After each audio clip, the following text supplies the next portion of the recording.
नमः शिवाय।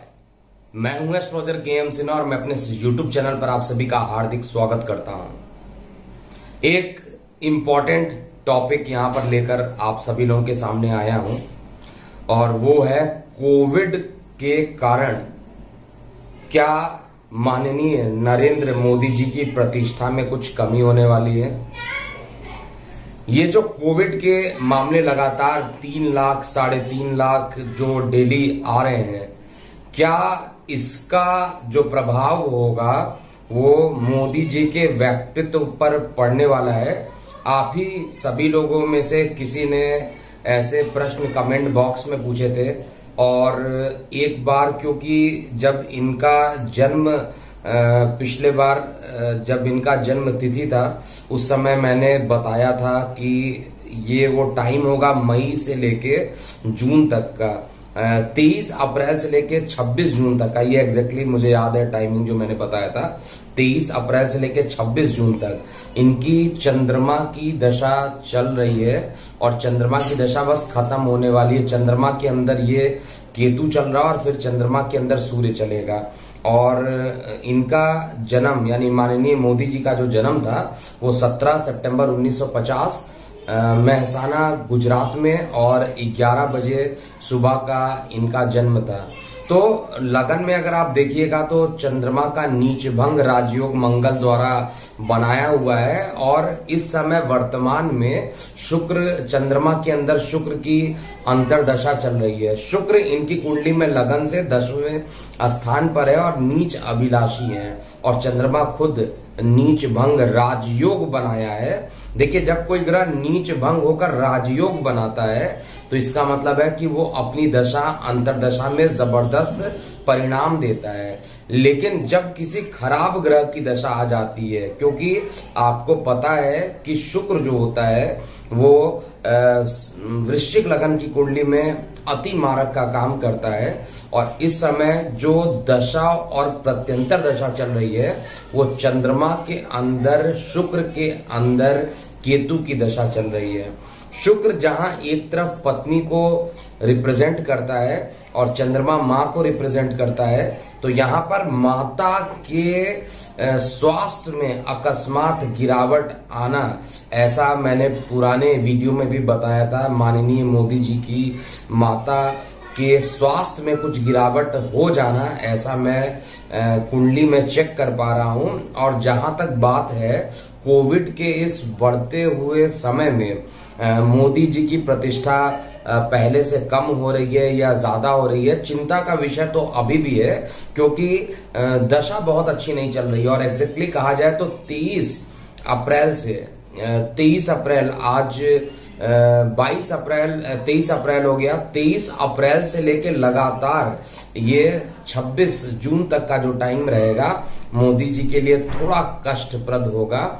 लेकिन गोचर का जो सूर्य है वो इनको बहुत सारी जो विपत्तियां चल रही हैं उससे बचाकर बाहर निकाल पाएगा। लेकिन माता के स्वास्थ्य में गिरावट होना, मानसिक तनाव अकस्मात उत्पन्न हो जाना, ऐसा अभी भी 26 जून तक माननीय मोदी जी की कुंडली में बना हुआ है।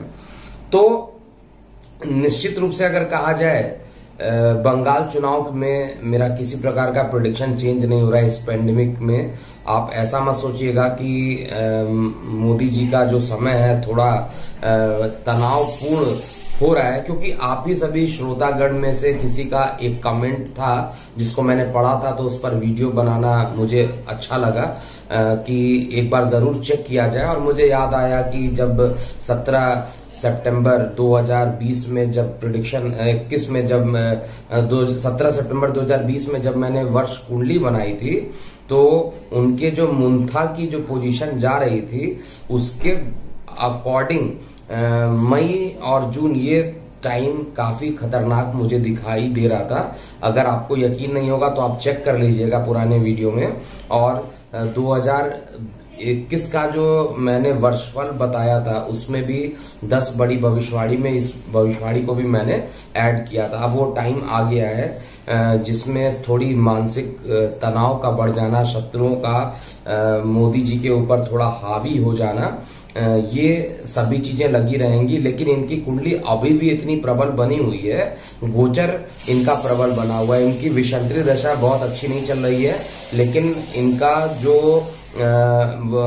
गोचर है, विशेष रूप से सूर्य का जो गोचर है वो इनके लिए काफी बढ़िया बनकर आ रहा है। इसलिए काफी मुसीबतों के बाद भी जिस तरीके से ये टाइम चल रहा है, हम ये तो कह सकते हैं कि मुसीबतों भरा टाइम चल रहा है, लेकिन इस मुसीबत भरे टाइम में भी मोदी जी बाहर जल्दी निकल पाएंगे। और यहाँ पर आपको भी कमेंट बॉक्स में लिखना चाहिए, क्योंकि कोविड के लिए केवल हम माननीय प्रधानमंत्री जी को जिम्मेदार नहीं मान सकते, ये मेरा अपना मत है, या कोई भी जो गवर्नमेंट है उसको अकेला रिस्पॉन्सिबल होना, क्योंकि मुझे बहुत अच्छे तरीके से याद है जब मोदी जी का सेल्फ डिसीजन होता है तो उस समय जैसे 21 डे का ये पूरा लॉकडाउन लगा था और सभी लोगों को जबरदस्ती इस बात को मानना पड़ा था, और उसके बाद कोरोना के केस पर हम लोगों ने काबू पा लिया था। उतने केसेस नहीं बढ़े जितने आज के डेट में दिखाई दे रहा है,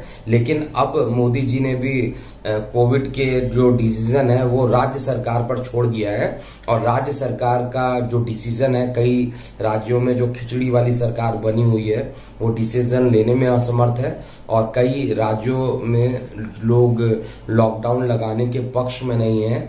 तो यहाँ पर निश्चित रूप से एक चीज कहा जाए तो टाइम अच्छा नहीं है, इस समय टाइम अच्छा नहीं चल रहा है, लेकिन बंगाल के प्रोडिक्शन में किसी प्रकार की मैं चेंजिंग नहीं कर रहा हूँ।